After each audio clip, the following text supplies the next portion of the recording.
कहानी है एक भयानक चीख। Sheetal, where are you? Come here baby. Rakesh की आवाज खुशी और जोश से भरी थी। वो अभी अभी अपने ऑफिस से घर लौटा था और आते ही अपनी वाइफ शीतल को पुकारते हुए किचन में चला गया। ओ राकेश, आ रही हूँ यार। शीतल ने उसे देख एक प्यारी सी मुस्कान बिखेरते हुए कहा। बात क्या है, आज तो बड़े खुश नजर आ रहे हो। खुशी की तो बात ही है डियर, राकेश ने झूमते हुए कहा। कंपनी ने मेरा प्रमोशन कर दिया है और साथ ही 2 दिन की छुट्टी भी दे दी है। वाव! शीतल एकदम उछल पड़ी। अब तो 2 दिन बस सिर्फ घूमना फिरना और शॉपिंग। कोई कंपनी का काम नहीं, न ही कोई क्लाइंट की बातें। ओह शो बेबी, राकेश ने उसे हक करते हुए कहा। फिर उसे लेकर ड्राइंग रूम में आया और अपने बैग से निकाल कर एक डीवीडी उसके हाथ में रख दी। शीतल ने उत्सुकता से देखा। अरे ये तो कोई हॉरर मूवी लगती है।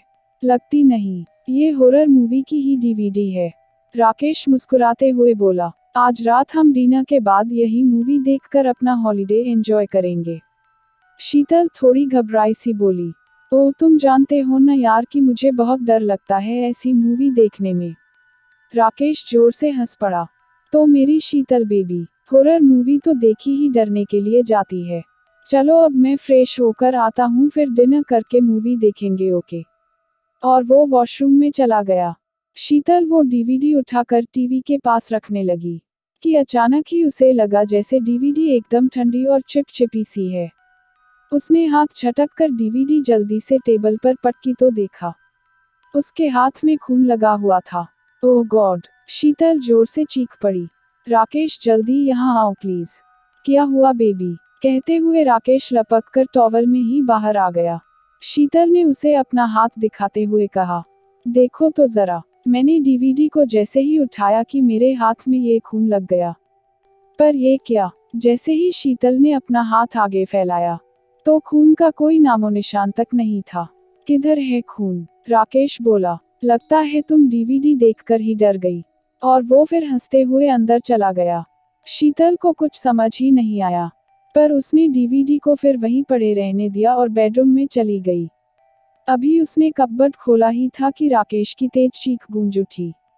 वो हड़बड़ा कर भागी। राकेश तुम ठीक तो हो ना? क्या हुआ? Please open the door. तभी वॉशरूम का दरवाजा खुला और राकेश एकदम लड़खड़ाते हुए बाहर आकर गिर पड़ा। शीतल जोर से चीखी और राकेश को उठाने की कोशिश करने लगी। राकेश, राकेश उठो ना प्लीज। तभी राकेश अचानक पलटा और एकदम से उसने नीचे झुकी शीतल का गला पकड़ लिया।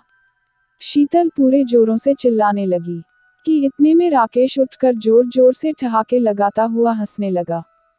क्यों, डर गई ना? शीतल उसे मारने दौड़ी तो वो बोला, यार अभी कुछ देर पहले ही तो तुमने मुझे डराने की कोशिश की थी ना। हाथ पर खून लग गया है बोलकर। शीतल ने गुस्से से कहा, सच ही लगा था मुझे ऐसा तब। Okay okay, relax. चलो अब डिनर करते हैं, फिर मूवी देखेंगे। कहते हुए राकेश तैयार होने लगा। जल्दी ही डिनर करके शीतल और राकेश टीवी के सामने बैठ गए। शीतल तो पता नहीं क्यों कुछ सहमी सी नजर आ रही थी। उसने अपने हाथों में पास ही रखा कुशन पकड़ लिया। राकेश डीवीडी लगाकर शीतल के करीब आ बैठा। मूवी स्टार्ट हुई और एक तेज भयानक सी म्यूजिक बिट गूंजने लगी, जो माहौल में डर का रंग भरने लगी। राकेश बड़ी ही उत्सुकता से देख रहा था और शीतल ने कुशन अपनी आंखों के सामने ही रख लिया था। टीवी पर एक कब्रिस्तान का सीन चल रहा था। उल्लुओं की डरावनी आवाज के बीच एक खतरनाक चुड़ैल अपनी कब्र से धीरे धीरे बाहर निकल रही थी। उसकी लाल खून टिपकाती आंखें और भयानक चेहरा देख तो राकेश भी थोड़ा सहसा गया। फिर उसने शीतल की ओर देखा। शीतल का चेहरा तो पूरा ही कुशन में छुप गया था। राकेश ने कुशन को खींचते हुए कहा, ओ यार कम ऑन, इतना क्यों डर रही हो? कि अचानक कुशन के पीछे शीतल नहीं, वही चुड़ैल नजर आई। उसकी खूनी आंखें मानो राकेश का खून पी जाना चाहती थीं। राकेश ने डर के मारे कुशन छोड़ दिया, पर उस चुड़ैल ने राकेश की गर्दन पकड़ ली। उसकी भयंकर हंसी राकेश के कान सुन्न कर रही थी। राकेश ने पूरी ताकत लगाकर चुड़ैल को जोर से धक्का दिया तो वो सोफा ही उलट पड़ा। आह! शीतल जोर से चिल्लाई। क्या कर रहे हो राकेश? सोफा क्यों गिरा दिया तुमने?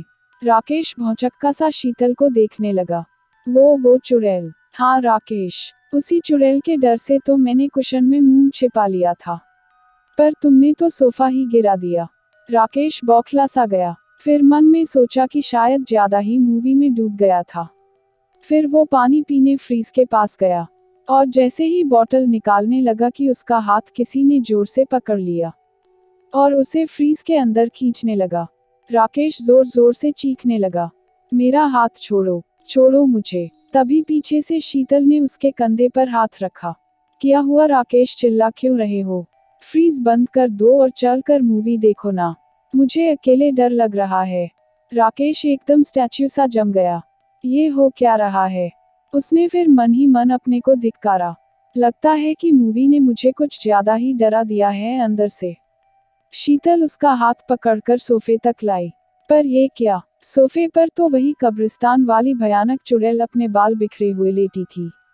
राकेश को देखते ही उसने अपने पैने नाखूनों वाला हाथ राकेश की ओर बढ़ाया कि राकेश फिर जोर जोर से चिल्लाने लगा, शीतल, मुझे बचाओ, इस चुड़ैल से बचा लो। राकेश ने शीतल की बाहों में छुपने की कोशिश की, पर तभी राकेश को कुछ करता हुआ महसूस हुआ अपनी गर्दन पर। उसने चीखते हुए ऊपर देखा।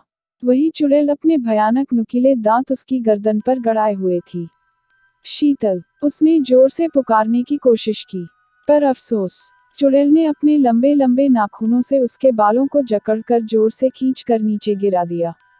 एक भयानक चीख के साथ राकेश की धड़कनें रुक गईं, और शीतल, वो तो सोफे का किनारा पकड़े स्तब्ध मूर्तिवत खड़ी टीवी को घूर रही थी, जहां स्क्रीन पर भयानक चुड़ैल अट्टहास करती हुई अपने साथ राकेश का हाथ पकड़े कब्र के भीतर समा रही थी।